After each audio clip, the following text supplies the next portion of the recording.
குரு பிரம்மா குரு விஷ்ணு குரு மகேஸ்வரா குரு சாட்சாத் பரபிரம்மம் தஸ்மை ஸ்ரீ குருவே நமஹ. கடவுள் அருள் டிவி நேயர்களுக்கு இனிய வணக்கங்கள். வணக்கம் நண்பர்களே. ஜூலை மாத பலன் அதுல கோச்சாரங்களை முதல்ல பார்ப்போம். கிரகங்கள் எங்கெல்லாம் இருக்கு. செவ்வாய் ரிஷபராசியில் உட்கார்ந்திருப்பார். சூரியன் மிதுன ராசியில் இருப்பார். குரு உச்சம் பெற்று கடகராசியில் சுக்கிரனுடன் இருப்பார். புதன் நமக்கு வக்கரகதியில இருப்பார். கேது சிம்மராசியில, ராகு கும்பராசியில, மீனராசியில சனி, சந்திர பகவான் இந்த மாதத்தை தொடங்கி வைப்பார் அவிட்ட நட்சத்திரத்தில். ஸோ இந்த ஸ்டேஜில் மகர ராசிக்குள்ளார அவருடைய தன்மை அப்படி ஆரம்பிக்கும். ரேவதி நட்சத்திரத்து வழி அப்படி முடியும் கம்ப்ளீட்டாக. ஸோ ரேவதியிலேருந்து திருவோணம் அவிட்டம் அப்படிங்கிற ஒரு நல்ல ஒரு ஃப்ளா அப்படிங்கிற இருக்கும். அந்த ஃப்ளோ நல்லா ஃப்ளா இல்லாமல் நல்லா பார்த்துக்கணும். இந்த மாதத்தில் முக்கியமாக 6ஆம் தேதி அன்னைக்கு புத அஷ்டமின்னு வரும். இந்த குழந்தைகள் பாக்கியம் வேணும், மனதிலே கவலைகள், நிறைய லேண்டு பிரச்சனைகள், இதுக்கு எல்லாத்துக்கும் தீர்வு இந்த புதாஷ்டமி. அதனால் அன்றைய நாளில் விஷ்ணு பகவானை வணங்கி நல்ல 6 இடத்துக்கு நல்ல துளசி மாலையை வாங்கி சாத்தி பெருமாளை வேண்டிட்டா ரொம்ப நல்லது. 14ஆம் தேதி அமாவாசை, ஜூலை 14.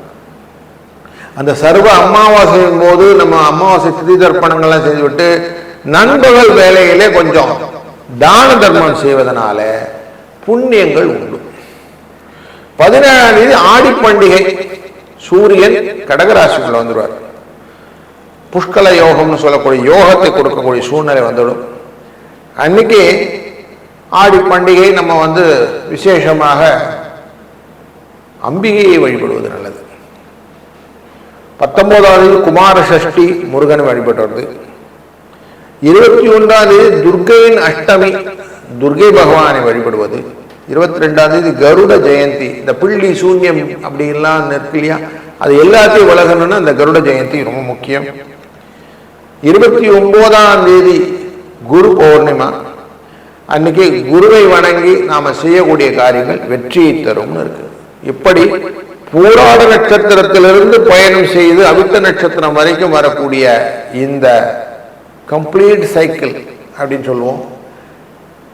அப்படி கம்ப்ளீட் சைக்கிளை சந்திர பகவான் செய்யக்கூடிய இந்த மாதத்தில் பல நன்மைகளும் உண்டு. புத பகவான் வக்கரகதியிலே இருப்பார்.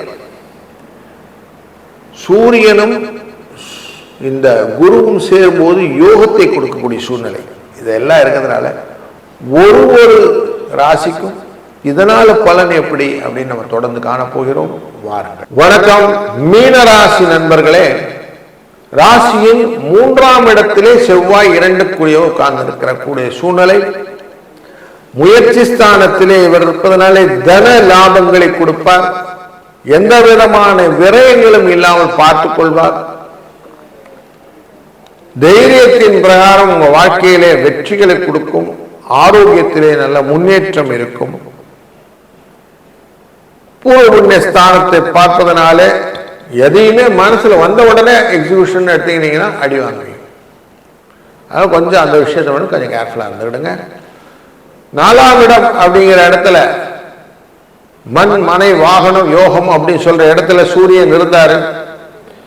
இந்த 4ஆம் இடத்துல சூரியன் இருந்தாலே நிறைய பேர்கிட்ட வேண்டாத வம்பு கொடுத்து வாய் கொடுத்து மாட்டிக்கிறதுன்னு வாங்க. விரோதங்களை அதிகமாக வளர்ப்பதற்கான வாய்ப்புகள் இந்த 4ஆம் இடத்துக்கு கொடுத்துடும். அதனால கொஞ்சம் கேர்ஃபுல்லா இருந்திருக்கோம். 16ஆம் தேதி வரைக்கும். 17ஆம் தேதி அவர் குருவுடன் சேர்ந்து அமர்ந்து விடுவார் கடகராசிக்குள்ளார். அங்கேயும் சரியாயிடுச்சா சார்னு சொன்னா, இங்க குழந்தைகள் விஷயத்திலும் ரொம்ப எக்ஸ்ட்ராவா நீங்க தற்சோதனைன்னு சொல்லுவோம். அப்படி பண்ணி அதனால் வரக்கூடிய சிக்குக்கும் மாட்டிப்பீங்க. அதனால அதையும் கொஞ்சம் கேர்ஃபுல்லா இருக்கணும். உங்க ராசியினுடைய 5ஆம் இடத்துல சுக்கிரன் உட்கார்ந்து இருப்பார் 4ஆம் தேதி வரைக்கும். அப்புறம் 6ஆம் இடத்துக்கு போயிடுவார். சுக்கிரனின் போக்கு 12ஆம் இடத்தை பார்க்க பலவிதமான மனத்திலே கவலையை கொடுக்கக்கூடியதாக அமைந்துவிடும். சும்மாவே டெய்லி ஒரு கவலை நின்னுடும் நம்ம முன்னாடி. சொல்லுவோம் கோயிலுக்கு போகும்போது சிங்கு சிங்குன்னு ஆடுதுன்னுவான். அந்த மாதிரி தேவையில்லாமல் நமக்கு முன்னாடியே கவலைகள் தான் முன்னாடி காட்டி கொடுத்துட்டு இருக்கோம், நல்லதெல்லாம் மறைந்து போயிடும்.